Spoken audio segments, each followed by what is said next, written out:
Hello बच्चों, मेरा नाम दीपक कुमार मालवी है। आज हम बहुपद के शून्यकों और उनके गुणांकों में संबंध स्थापित करना सीखेंगे। हम जानेंगे कि जो दिया गया कोई बहुपद है, उसके शून्यक और दिए गए जो गुणांक है, उनमें कोई रिलेशन है और रिलेशन है तो कैसा रिलेशन है। इसके लिए हम एक बहुपद ले लेते हैं, p x is equal to 3x square plus 5x minus 2। यहां पर हमने एक द्विघात बहुपद लिया है 3x square plus 5x minus 2। अब हम इस बहुपद को मध्यपद विभक्त विधि से सॉल्व करेंगे। मध्यपद क्या है यहां पर 5। इसको ऐसे दो नंबर्स के रूप में ब्रेक करना है, तोड़ना है कि यदि यहां पर आप देखिए एक्स स्क्वायर का जो गुणांक है वो 3 और जो अचर पद है 2, इस माइनस को अभी भूल जाइए। 3 और 2 का जो मल्टीप्लाई कर रहा हूं तो क्या हो रहा है 6। तो ऐसे दो नंबर्स के रूप में मुझे तोड़ना है इस 5 को कि उन दोनों नंबर्स का यदि मैं मल्टीप्लाई करता हूं तो 6 आना चाहिए और उन दोनों नंबर को एक नंबर में से दूसरे नंबर को जब मैं माइनस करूं तो 5 आना चाहिए। ऐसे कोई तो नंबर्स हैं जिसे 3 और 2 का मल्टीप्लाई करता हूं तो 3 2 जा 6, बट 3 में से 2 अगर मैं माइनस कर रहा हूं तो 1 आ रहा है। ऐसे ही एक दो डिजिट है 6 और 1 कि 6 में 1 का मल्टीप्लाई कर रहा हूं 6 1 जा 6, बट 6 में से 1 माइनस कर रहा हूं तो 5। तो हमारे दो नंबर्स कौन कौन से आए हैं 6 और 1। तो यहां हम इस 5 को 6 माइनस 1 के रूप में ब्रेक कर लेंगे, क्योंकि 6 में से यदि मैं माइनस 1 कर रहा हूं तो 5 आ रहा है और 6 में 1 का मल्टीप्लाई कर रहा हूं तो 6 आ रहा है, जो कि मेरी दोनों शर्तों को पूरा कर रहा है। इस 5 को मैंने दो नंबर्स के रूप में 6 माइनस 1 के रूप में ब्रेक करके लिख लिया है। अब हम इसको सॉल्व करते हैं आगे। तो यहां देखेंगे 3x स्क्वायर प्लस 6 का x के साथ मल्टीप्लाई होगा 6x माइनस प्लस माइनस 1 का x में होगा तो माइनस x माइनस 2। अभी तक हमारे पास 3 पद थे, 3 टर्म्स थे। अब हमारे पास 4 हो गए हैं। इनका हम पेयर बना लेते हैं और इस पेयर में से जो भी कॉमन है उसको हम बाहर करते हैं। यहां देखिए, आप ध्यान से देखेंगे कि 3 और 3 2 जा 6, 3 दोनों में कॉमन है, 3 कॉमन ले लिया। एक्स स्क्वायर है, यहाँ x है, एक x भी कॉमन है, यहाँ ले लिया। तो आप ध्यान से देखिए 3 और x दोनों में से बाहर हो गया। यहां से 3 गया तो यहाँ पे कुछ नहीं है। एक्स स्क्वायर से एक x गया तो पूर्णांक के रूप में x बचा, प्लस का साइन। फिर 3 2 जा 6, तो यहां से 3 बाहर चला गया तो 2 बचा। 3x कॉमन होने पर x प्लस 2 बचा। यहां देखो 3x स्क्वायर प्लस 6x में से जब हमने कॉमन निकाला तो 3x कॉमन हुआ, x प्लस 2 बचा। अब ध्यान देने वाली बात है कि जो यहां पर बच रहा है वो इस पेयर में से भी वही बचेगा। तो यहां पर मैं इस पेयर को एज इट इज लिख लेता हूं। यहां पर x प्लस 2 बच रहा था तो मैं ये मान के चल रहा हूं कि यहां पर भी x प्लस 2 ही बच रहा है। अब ध्यान देने वाली बात यह है कि यहां पर तो माइनस एक्स माइनस 2 है और बचे x प्लस 2 रहा, तो दैट मीन्स कि क्या कॉमन हुआ होगा -1 कॉमन हुआ। क्या कॉमन हुआ होगा -1 कॉमन हुआ होगा। अब यहां पर हम जो सॉल्व करके दोनों में फिर कॉमन देखो x प्लस 2 देखें तो x प्लस 2 बचा। यहां पर क्या बच रहा 3x माइनस 1। तो जब हमने मिडिल टर्म फैक्टराइजेशन मेथड से इस पोलिनोमियल को सॉल्व किया तो हमें x प्लस 2 3x माइनस 1 प्राप्त हुआ। इसका क्या मतलब हुआ कि दिया गया polynomial 3x square plus 5x minus 2 का मान शून्य होगा, का मान शून्य होगा यदि x plus 2 is equal to 0 और 3x minus 1 is equal to 0 हो। अर्थात x इज इक्वल टू -2 और x इज इक्वल टू 1/3 हो। ये दोनों x इज इक्वल टू -2 और x इज इक्वल टू 1/3 दिए गए बहुपद के शून्यक हैं, दिए गए बहुपद के शून्यक हैं। अब ये तो हमने शून्यक निकाल लिए, अब हमको इसके गुणांकों में संबंध भी स्थापित करना है। तो शून्यकों का योग क्या होता है, हम जानते हैं शून्यकों का योग। शून्यकों का यदि हम योग करें, शून्यकों का योग, तो हमारे शून्यक कौन कौन है भाई? हमारे शून्यक है -2 और 1/3। चलिए हम इसको निकालते हैं, -2 और 1/3। जब हम इसको सॉल्व करने जा रहे हैं तो सॉल्व करने पे हमें मिलता है -5/3। -5/3 जब हम इसको सॉल्व करेंगे तो क्या लिख मिलेगा, -5/3। इसी तरीके से यदि मैं इन शून्यकों का गुणा करूं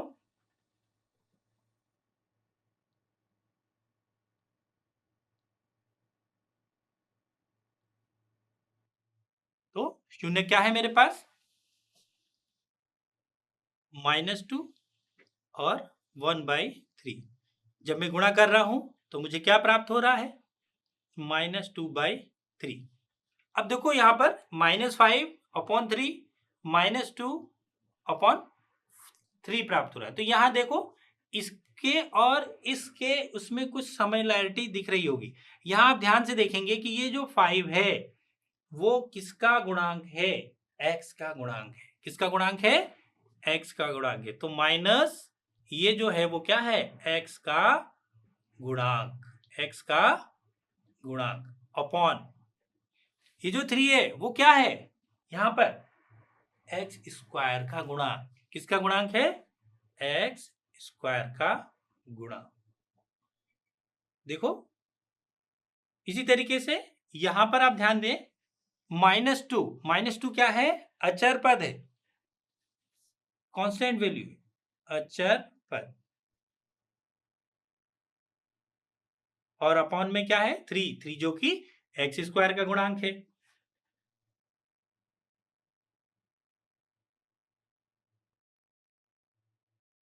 तो बच्चों देखो हमारे जो शून्यकों का योग है और जो गुणांकों का संबंध है वो सामने आ गया। शून्यकों का योग जो होता है -x का गुणांक बटे x स्क्वायर का गुणांक, और शून्यकों का जो गुणनफल होता है वो अचर पद और x स्क्वायर का गुणांक। व्यापक रूप में यदि हम कहें कि किसी द्विघात बहुपद के, किसी द्विघात बहुपद अल्फा और बीटा, मान लीजिए कोई द्विघात बहुपद है, उसके दो शून्यक हैं, अल्फा बीटा शून्यक है, तो अल्फा प्लस बीटा अर्थात दोनों शून्यकों, यहां पर अपन द्विघात बहुपद लिख ले, ax square plus bx plus c as is not equal to 0। अगर कोई द्विघात बहुपद ax square plus bx plus c के शून्य के अल्फा बीटा है तो शून्यकों का योग क्या हो रहा है, माइनस एक्स का गुणांक, मतलब माइनस एक्स का गुणांक मतलब माइनस बी, एक्स स्क्वायर का गुणांक मतलब a। इसी तरीके से जब दोनों शून्यकों का जीरोस का मल्टीप्लाई कर रहा हूं तो मुझे प्राप्त हो रहा है c/a। क्या प्राप्त हो रहा है, c/a। आइए बच्चों हम एक प्रश्न और लेते हैं जिसमें द्विघात बहुपद के शून्य ज्ञात करेंगे और शून्यकों और उनके गुणांकों के बीच संबंध की सत्यता की जांच करेंगे, इससे और क्लैरिटी थोड़ी सी आ जाएगी। तो हम लेते हैं px equal to x square minus 2x minus 8, और हमारी थोड़ी सी क्लैरिटी आ जाएगी कि हम इसके शून्य ज्ञात कर लेंगे और उन शून्यकों और उन गुणांकों के बीच संबंध की सत्यता की जांच कर लेंगे। तो हम इसको फिर वही मिडिल टर्म ब्रेक मेथड से हम इसको सॉल्व करते हैं कि भैया हमको बीच वाले पद को तोड़ना है। बट कैसे तोड़ना है, कि ऐसे दो नंबर्स के रूप में तोड़ना है कि एक्स स्क्वायर का गुणांक और अचर पद का जब मल्टीप्लाई करें तो जो वैल्यू है वही आना चाहिए। तो यहाँ 8 है और यहाँ पर आप देखेंगे कि कुछ नहीं तो 1 है, तो 8 और 1 का मल्टीप्लाई करते हैं तो 8 1 जा 8, 8 एकम 8 आता है। अब बीच वाला जो वैल्यू है 2, उसको ऐसे दो नंबर्स के रूप में तोड़ना है कि उन दोनों नंबर्स का जब हम मल्टीप्लाई करें तो 8 आए, और जोड़ने या घटाने। अब ध्यान देने वाली बात यह है कि अचर पद के सामने यदि माइनस लगा है तो वो दोनों को एक में से दूसरे नंबर्स को घटाना है, और यदि यहाँ पर प्लस लगा है तो उन दोनों नंबर्स को जोड़ना है। अब चूंकि यहाँ पे माइनस लगा है तो हमें ऐसे दो नंबर चाहिए कि उन दोनों नंबर्स का जब हम मल्टीप्लाई करें तो 8 आए, और पहले नंबर में से दूसरे नंबर को जब हम माइनस करें तो 2 आए। अब यहाँ -2 की बात नहीं कर रहा हूं, मैं केवल 2 की बात कर रहा हूं। इससे क्लैरिटी क्या, माइनस और इसमें थोड़ा कंफ्यूजन क्रिएट होता है। तो ऐसे दो नंबर हमारे पास हैं कि यदि हम 4 और 2 को अगर गुणा करें तो 8 आता है, और 4 में से जब हम 2 को माइनस करते हैं तो 2 आता है। तो हमारे दो नंबर प्राप्त हो गए। कौन कौन से? एक्स स्क्वायर माइनस, मतलब इस 2 को 2 डिजिट के रूप में तोड़ लिया मैंने, 4 माइनस 2, मतलब 4 में से 2 को घटा रहा हूं तो 2 आ रहा है, और 4 में ही 2 का गुणा कर रहा हूं तो 8 आ रहा है। तो ये दो नंबर मुझे प्राप्त हो गए। X square -4 -2 x. अब भी एक्स का मल्टीप्लाई कर लेंगे तो जो 3 पद यहाँ पे हैं वो हमको 4 पद हो जाएंगे। इसके पहले वाला सवाल जो हमने किया उसी प्रकार से एक्स स्क्वायर। अब यहाँ ध्यान देने वाली बात है कि यहाँ पर माइनस भी है, तो इस माइनस का अंदर भी मल्टीप्लाई करना पड़ेगा। कई बार होता है कि हम ध्यान नहीं दे पाते हैं और सीधा सीधा मल्टीप्लाई करके लिख लेते हैं, बट चिन्हों की जो गलतियां होती है वो बहुत ज्यादा होती है, इसलिए चिन्हों पर विशेष ध्यान देने की आवश्यकता है। और जब भी, मैंने फिर कह रहा हूं कि जब भी हम कोई वैल्यू पुट करें तो उसमें ब्रैकेट का इस्तेमाल अवश्य करें। तो यहाँ पर देखो माइनस है, 4 है और एक्स है, तो जब मैं मल्टीप्लाई करूंगा तो -4x। अब जब मैं इधर का मल्टीप्लाई करूंगा तो यहां ध्यान देना, ब्रैकेट के बाहर माइनस है और ब्रैकेट के अंदर भी माइनस है। इट मीन्स कि पहले माइनस और माइनस का मल्टीप्लाई होगा, तो माइनस और माइनस का मल्टीप्लाई करेंगे तो क्या आएगा, प्लस, फिर 2 और x का मल्टीप्लाई करेंगे तो 2x, और -8 लिखा हुआ है। अब यहाँ देखो हमको पेयर बनाने हैं, फर्स्ट 2 टर्म्स के पेयर, लास्ट 2 टर्म्स के पेयर। तो यहाँ पर पेयर बन गए हमारे x square -4x plus 2x -8। अब इस पहले पेयर में से हमको कुछ कॉमन लेना है, तो यहां पर आप ध्यान से देखेंगे कि एक्स स्क्वायर और x दिखाई दे रहा है, तो x कॉमन हो गया, तो यहां पर बच रहा है x, यहाँ पे बच रहा है -4। अब मैंने पहले बता चुका हूं कि जो यहां पर बच रहा है वो सेकेंड पेयर में से जब हम कॉमन लेंगे, जिसको भी लेंगे वो यही बचेगा। तो इस x -4 को मैंने एज इट इज इधर लिख लिया, ये मान के लिख लिया कि ये जो पहले सेकेंड वाला जो पेयर है उसमें से यही बचेगा और बचेगा। तो अब देखिए कि क्या कॉमन बाहर हुआ होगा, क्या कॉमन हुआ हो गया। यहां पर देखो, यहां पर 2x लिखा हुआ है और यहां पर क्या लिखा है, x। इट मीन्स कि प्लस का 2 हमारा बाहर गया है। आप देख लीजिए कंपैरिजन करके, +2। अब देखिए प्लस और माइनस का डिफरेंस देखिए, यहाँ पे प्लस है, बीच का साइन बदला नहीं, इसका मतलब केवल प्लस ही गया है। अगर ये साइन बदल जाता तो फिर यहाँ पर माइनस कॉमन आता। तो यहाँ देखो 2x -8 में से क्या कॉमन हुआ, 2, 4 2 जा 8, 2 और x -4 अंदर बचा। अब ये जो पेयर बचा x -4 प्लस 2 x -4, यहाँ पे देखो फिर कॉमन दिख रहा है हमको x -4। तो ये जो है x -4 हमने फिर कॉमन ले लिया, x -4 कॉमन ले लिया, तो क्या बच रहा है x प्लस 2। इसका क्या मतलब हुआ कि दिए गए जो पोलिनोमियल है एक्स स्क्वायर -2x -8 का मान 0 होगा, 0 होगा यदि x -4 = 0 और x प्लस 2 = 0 होगा, अर्थात x = 4 और x = -2। ये जो हमने x = 4 और x = -2, मतलब x की जो दो वैल्यूज आई है 4 और -2, ये दिए गए बहुपद के शून्यक हैं। दिए गए बहुपद के शून्यक मतलब यदि मैं इस 4 की वैल्यू इस बहुपद में पॉलिनोमियल में पुट करता हूं तो मुझे वैल्यू 0 मिलेगी।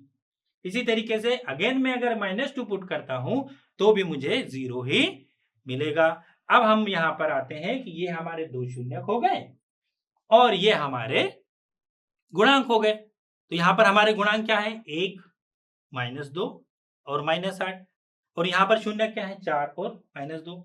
अब हम इन गुणांकों और शून्यकों में संबंध देखते हैं कि क्या है भाई। तो यहां पर हमारे शून्यक जो मान लीजिए अल्फा और बीटा है और -b/a ये होता ही है, ठीक है। इसी तरीके से अल्फा इंटू बीटा जो कि c/a है। तो यहाँ अल्फा और बीटा के रूप में अगर हम यहाँ शून्यक देखें तो 4 और -2 है, तो हम यहाँ ऐड करते हैं 4 प्लस -2, तो क्या प्राप्त होता है हमको, यहाँ पर 4 -2 2 मिला। क्या मिला, 2 मिला। अब -b/a लेते हैं हम, -b-2/a मतलब 1 होगा, तो ये भी क्या होगा, 2। तो ये दोनों जो वैल्यूज हैं वो बराबर होंगी। इसी तरीके से अल्फा बीटा और c/a के रूप में अगर हम देखें तो अल्फा इंटू बीटा 4 इंटू -2 और c -8/1, तो 4 2 जा 8 इज इक्वल टू -8।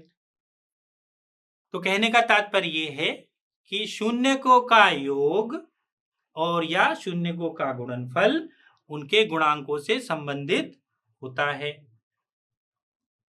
यहां पर आप ध्यान देंगे कि जो जो इसके गुणांक हैं वो -b और a के रूप में है, c और a के रूप में है। मतलब यदि हम दो जो शून्यक हैं हमारे उनका यदि हम गुणा कर रहे हैं या जोड़ रहे हैं तो जोड़ने पर माइनस में x का गुणांक अपॉन x² का गुणांक आएगा।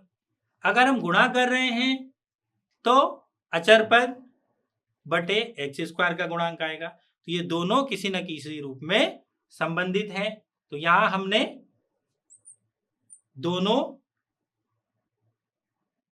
शून्यकों और गुणांकों को जब हमने बराबर से वैल्यू किया तो यहाँ पर गुणांकों पे दोनों इक्वल आए, मतलब शून्यकों का यदि हम योग करते हैं तो -b/a के बराबर, अर्थात ये जो वैल्यूज आई हैं उसके बराबर, और अल्फा इंटू बीटा दोनों का मल्टीप्लाई करते हैं तो c/a के बराबर होता है। मतलब यदि मैं यहाँ अगर मैं लिखना चाहूं तो अचर पद बटे x² का गुणांक, और मैं यहां लिखना चाहूं तो -x का गुणांक बटे x² का गुणांक। और ये जो संबंध है योग वाला और गुणा वाला, ये सभी द्विघात बहुपदों के लिए मान्य है और सभी द्विघात बहुपदों के लिए काम करता है। बच्चों, अभी तक हमने दिए गए बहुपद से शून्यक निकाले और दिए गए बहुपद के गुणांकों के बीच संबंध स्थापित किया। अब हम जिसमें शून्यकों का योग और शून्यकों का गुणनफल हमें दिया जाएगा उस आधार पर हम द्विघात बहुपद को ज्ञात करेंगे। मान लीजिए कि हमें एक क्वेश्चन लेते हैं जिसमें शून्यकों का योग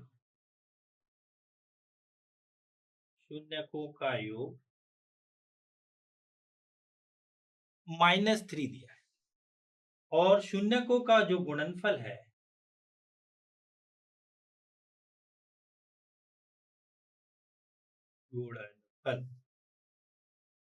वो 2 दिया है।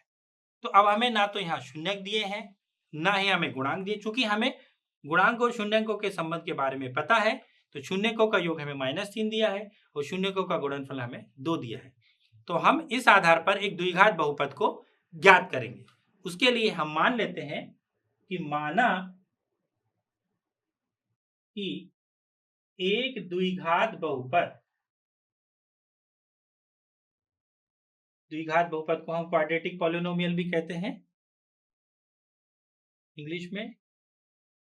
बहुपद ax square plus bx plus c where a is not equal to 0 है और एक द्विघात बहुपद है x square plus b x plus c is not equal to 0 और बहुपद के शून्यक ये हम मान रहे हैं क्योंकि हमें बहुपद ज्ञात करना है। बहुपद के शून्यक अल्फा और बीटा है।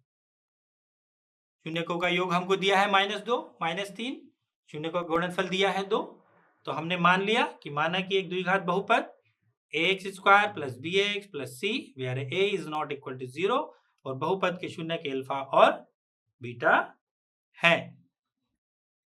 तो यहाँ शून्य कौन कौन से हैं? अल्फा और बीटा। तो हम अल्फा और बीटा का योग करें क्योंकि क्या होता है -b/a और शून्यकों का गुणनफल क्या होता है अल्फा इंटू बीटा। शून्यकों का गुणनफल क्या होता है c/a। शून्यकों का योगफल अल्फा प्लस बीटा बराबर -b/a। शून्यकों का गुणनफल अल्फा इंटू बीटा c/a। अब यहाँ ध्यान देने वाली बात है हमारे प्रश्न में शून्यकों का जो योग दिया है वो -3 है और शून्यकों का जो गुणनफल दिया है वो 2 है। मतलब शून्यकों का जो योग है वो -3 है और शून्यकों का जो गुणनफल है वो 2 है। इसी योग और गुणनफल से हम a, b और c के मान निकालेंगे और दिए गए जो बहुपद है उसमें रखकर हम हमारा बहुपद ज्ञात कर लेंगे। तो यहां देखिए -3 दिया है -b/a, तो यहाँ पर अपॉन में है तो अपॉन में यहाँ पे कुछ नहीं है तो मैंने क्या लगा लिया 1। इसी तरीके से यहाँ पर देखो c/a है, इस 2 के अपॉन में भी कुछ नहीं है तो मैंने क्या लगा लिया 1। तो यहाँ ध्यान देने वाली बात यह है कि a मेरा जो बना है वो ये क्या बन रहा है, हम जानते हैं कि -x का गुणांक यो योग होता है शून्यकों का, वो होता है -x का गुणांक और क्या होता है x स्क्वायर का गुणांक और गुणनफल में क्या होता है अचर पद बटे x स्क्वायर का गुणांक। तो यहां से हमें x का गुणांक क्या प्राप्त हो रहा है माइनस, यहां पे क्या लिखा है -3/1 और अचर पद क्या लिखा है 2/1। तो यहाँ x स्क्वायर का गुणांक means a is equal to हो गया हमारा 1 और ये माइनस माइनस प्लस हो गया /1 और x का जो गुणांक मीन्स b जो हो गया वो हमारा 3 और x स्क्वायर का गुणांक देखो x स्क्वायर का गुणांक यहाँ पर है, x स्क्वायर का गुणांक यहाँ पर, यहाँ दोनों जगह पे क्या लिखा है 1, वो ये हो गया और यहाँ पे देखो x का गुणांक क्या है +3 क्योंकि माइनस में है ना तो माइनस माइनस प्लस तो b इज इक्वल टू हो गया 3 और अचर पद क्या पर है यहाँ पर 2 मतलब c बराबर हो गया 2।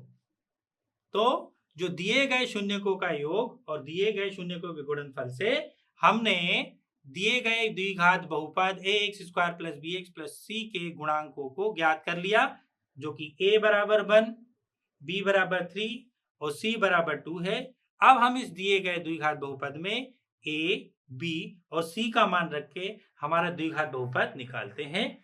तो हमारा द्विघात बहुपद क्या बनेगा, द्विघात बहुपद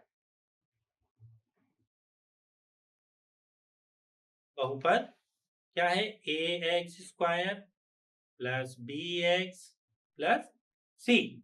तो a की जगह पर हमको क्या रखना है 1, तो ये हो गया x स्क्वायर प्लस b की जगह पर लिखना है 3, तो ये हो गया 3x प्लस c मतलब अचर पद बराबर 2। अतः द्विघात बहुपद ax square plus bx plus c में x square plus 3x plus 2 जिसमें शून्यकों का योग -3, शून्यकों के गुणनफल 2 से ज्ञात कर सकते हैं हम द्विघात बहुपद को। इस तरीके से दिए गए शून्यक और गुणनफल से हम किसी भी द्विघात बहुपद को निकाल सकते हैं ax² + bx + c की सहायता से। यहाँ पर जो कि आपको समझ में आया होगा कि हम किसी भी शून्यकों के योग और गुणनफल से हम द्विघात बहुपद ज्ञात कर सकते हैं। Thank you very much.